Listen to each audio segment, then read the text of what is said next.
Welcome, Panthers, to our fourth episode of WeAre105. Here with me today, I have some students from leadership, and later there will be a roundtable with Tori. We are 105.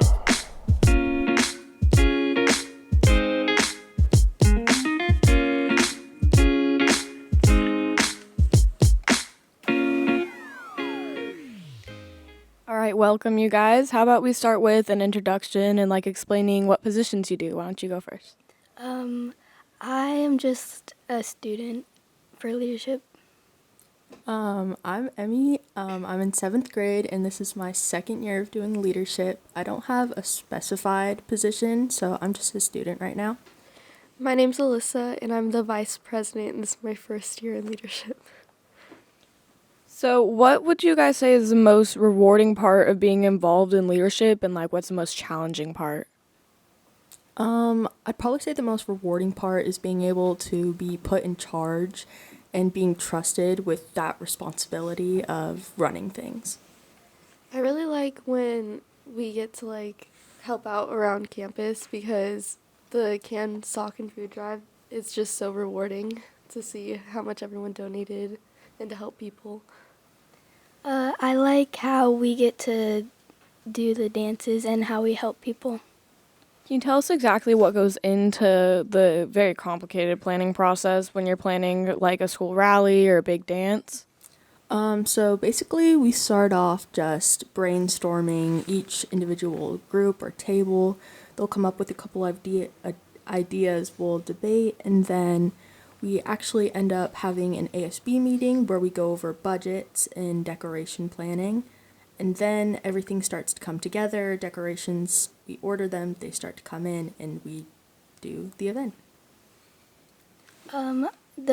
So you basically plan out what we want to do for everything, and then we start making stuff like the balloon arches, and yeah. What about things like the trunk or treat, or a couple years ago when there was the pumpkin pictures up on the wall? Do you know about that? I'm pretty sure a couple years ago I wasn't at GEMS, but I do remember the trunk or treat, and I remember it was kind of stressful at first because we didn't know how many people would actually be interested in the event, and it's always kind of a risky gamble when planning these, but we have to try our best knowing that it can turn out really well. The planning for the trunk or treat was really fun.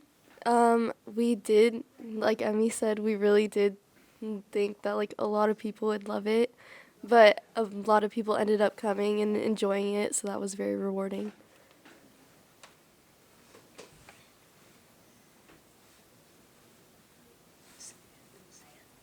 Say it. I'll edit. Say it. And now here's a message from our sponsors.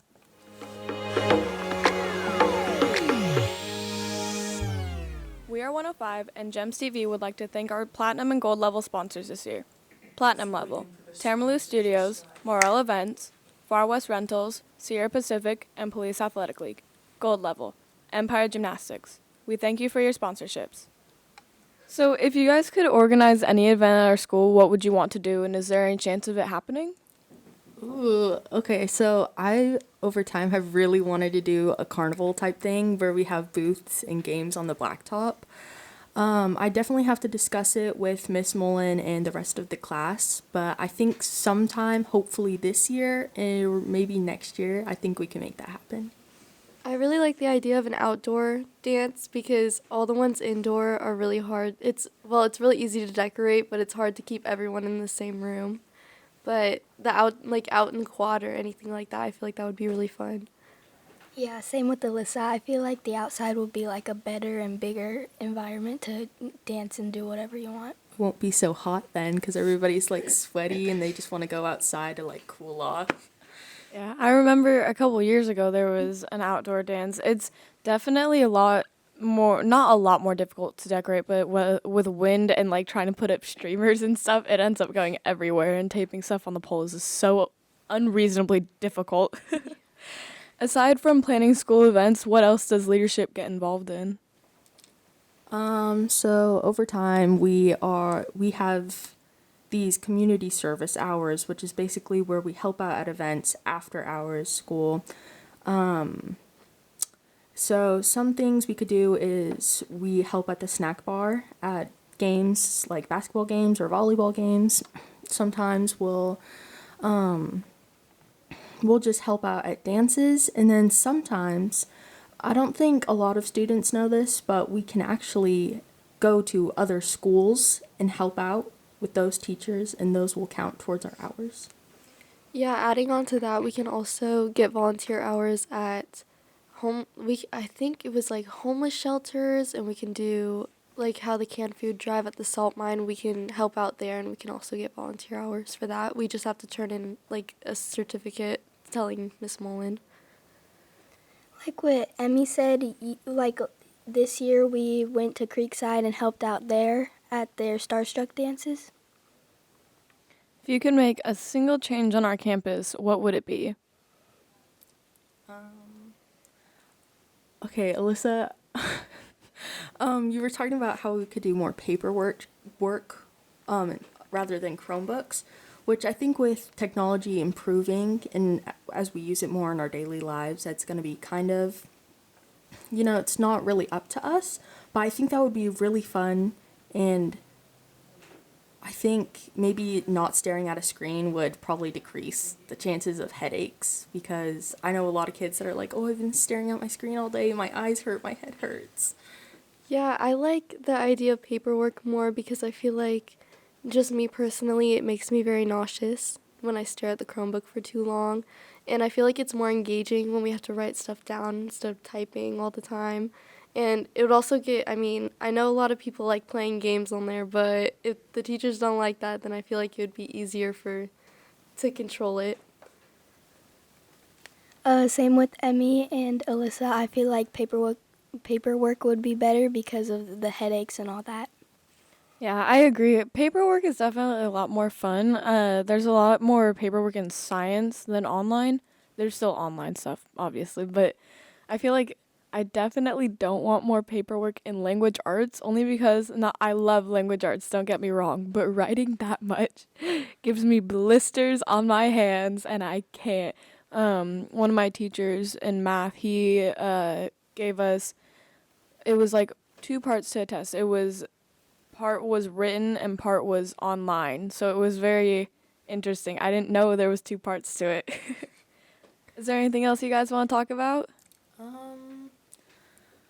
I think that some students might not realize how much work we put into these events, which I can totally understand because it's not really their responsibility to know how much work we put in, but honestly, I think there are a bunch of really great students in leadership that put in so much time, so much effort, and I'm really happy to see that their planning goes towards something very successful, such as our dances and other events. I've got one more question for you guys. What would you say is like, hold on, let me word this differently. What's something you would say to try and get other students involved in leadership, or some simple things they can do to help as they are? I think that some students don't always like the spirit days, or they want to see different, more, trying to think here. They like to see more themes on dances or just more of a variety. And I think that if they wanted to be in leadership and put in that work, then maybe they get to see the changes that they wanted. Yeah, I agree. The spirit days especially, because I do know a lot of people don't participate because they don't exactly love the spirit day ideas. But I feel like if you want to change those, or you want to give your input, you totally can. Like, you can come to one of us and you can ask, or you can really just like sign up and try to do it. Yeah, well, thank you guys so much for coming over and talking with us about being in leadership. I will now send you guys off to a roundtable about... And welcome back to this episode's Roundtable. We will be looking back on NFL playoffs and what has led us up to this point, as I'll hand it off to my co-host, Austin. Yo, it's Austin. What's up, guys? So, obviously, NFL playoffs are going on right now. Super Bowl's on Sunday. We're already done with the season, and it's only been like 3 months. So, obviously, the playoffs, they've been pretty crazy so far. I mean, the Bills missed that game-tying field goal with like a minute left, shanked it horribly. There's just been a lot of crazy games. So, let's reflect back on this year's conference championships and how they compare to like the last year's. Yeah, so like in the wild card, it's kind of crazy that the Lions are like this close into the playoffs and the NFC Championship. 'Cause Yeah. they haven't been there in 32 years. Yeah, 32 years. Yeah. So it's kind of crazy how they're. Yeah, I think the Lions, the way they've done it. I think Dan Campbell is a great head coach. I think he's just a little bit too aggressive. I mean, obviously he could have kicked 2 field goals that would have won them the game, but he decided not to. I mean, one of them was, I think it was like 7 minutes left in the fourth quarter. They were down 3. It was like 4th and 3 from like the 35-yard line. They went for it. Yep, and they didn't get it. Yeah, and they didn't get it. That's why. So that to me was a little bit confusing. I want to know. I want to know his reasoning to not just take it there. I think he was just trying to get like more points on the board and to wear out the defense. It was entertaining though. Yeah, I mean that. I think that was definitely one of the better NFC Championship games in the past few years. I mean, last year obviously it was Eagles killing the Niners in Philly. It was. I mean, If you're an Eagles fan, they didn't kill him. dude, it was like 31-7. Yeah, You guys got killed. we You lost, guys got stomped. we Well- lost our quarterbacks. Yeah, You guys had to go through 4 quarterbacks, including CMC. I think it's 4, including CMC. I think so. I don't know, Yeah. but Purdy. no, but you broke him. You kind of just broke all our players. Yeah, in general. I mean, if you think about that, Brock Purdy, I mean, he tore his UCL in the last year's NFC Championship game. Now he's 1-0 with the UCL. Yep. But, obviously, there's more than just the NFC Championship game. I think, in my opinion, the best game this playoffs, underrated pick, I would say Packers-Niners. That Like, was Valid. Yeah, That I was... don't think that's underrated. I don't think anybody said it was underrated. My favorite play was George Kittle that can't catch nothing. No, he's better than Travis Kelce. So Yeah, by a mile, buddy. Yeah, I don't want to hear it. by 6 yeah, miles actually. But, another thing about that game, Jordan Love, I feel like the QBs this playoff have been playing just different. Somebody's been fueling them in their sleep, and they've been playing better. Like Jordan Love, he was going off in the playoffs. Jared Goff, he was doing all right in the playoffs. Like all these quarterbacks are showing out. Like what do you guys' opinion on the QB play? Yeah, I think that they're good, but I think they're just a little stressed because it's the playoffs. Yeah, so definitely. They make bad decisions. Brock Purdy's doing fine in my opinion. Yeah. Travis or whatever that guy's name is, 15, whatever. Fluffy Mah- hair, he's not Mahomes. doing very good. Mahomes, Yeah, I haven't seen anything from him that's really changed my mind about that. about him being a fraud. Yeah, he's not very good. Yeah, he's a hot case. Don't even get started on the family. Oh, His dad got like a 3rd DUI like last weekend. But yeah, another like you said, Purdy, Mahomes. Those are your 2 Super Bowl QBs. The Super Bowl matchup this year is repeat of 2019. 2019, except it wasn't. It was 2019. It's a whole different team, besides like Debo Samuel And George Kittle. and George Kittle And- Nick Bosa.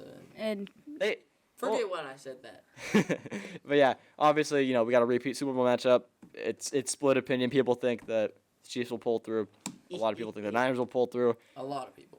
And They're actually I don't want to hear your biased opinion. They're actually favored by like 4 points. Yeah, by 4 points, not even a full touchdown. And But- still, like, good. Yeah, but obviously, there's gonna be a lot of there's people predicting Niners win by this much, Chiefs win by this much. The Gatorade color, like the national anthem, how long it will be.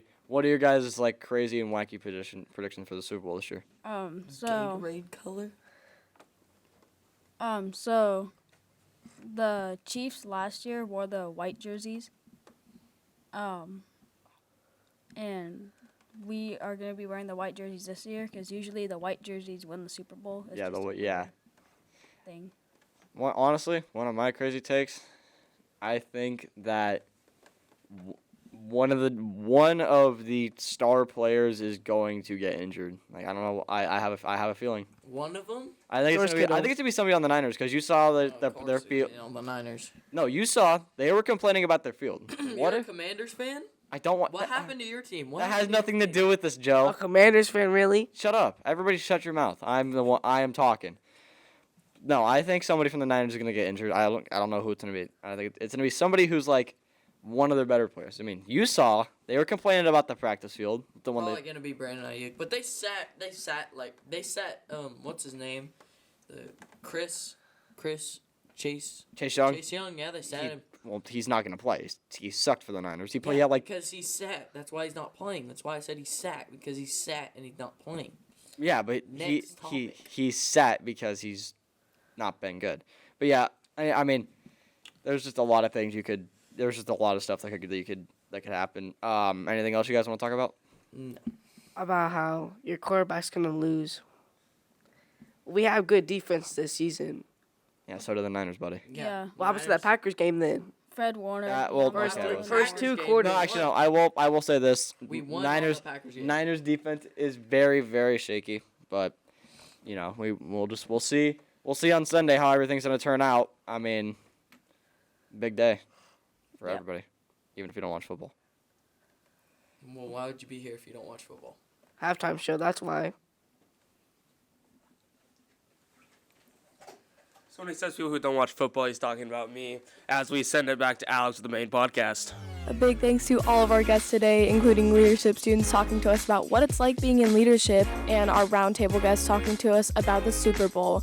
Tune in every 2 weeks for a new episode. You can find us on Apple Music, Spotify, and YouTube. Listeners, if you have any questions or podcast ideas, we would love to hear from you. Email gemcv@wpusd.org.